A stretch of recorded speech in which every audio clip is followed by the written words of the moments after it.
شیخ محمد بن سلیمان جزوی رحمۃ اللہ علیہ فرماتے ہیں، میں سفر پر تھا، ایک مقام پر نماز کا وقت ہو گیا۔ وہاں کنواں تو تھا مگر ڈول اور رسی نہیں تھی۔ میں اسی فکر میں تھا کہ ایک کچے مکان کے اوپر سے ایک بچی نے جھانکا اور پوچھا، آپ کیا تلاش کر رہے ہیں؟ میں نے کہا، بیٹی رسی اور ڈول۔ اس نے پوچھا، آپ کا نام؟ کہا، محمد بن سلیمان جزولی۔ بچی نے حیرت سے کہا، اچھا آپ وہی ہیں جن کے شہرت کے ڈنکے بج رہے ہیں، مگر حال یہ ہے کہ کنویں سے پانی بھی باہر نہیں نکال سکتے۔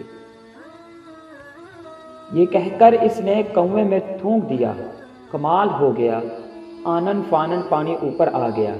آپ رحمۃ اللہ علیہ نے اس بچی سے فرمایا، بیٹی سچ بتاؤ تم نے یہ کمال کس طرح حاصل کیا؟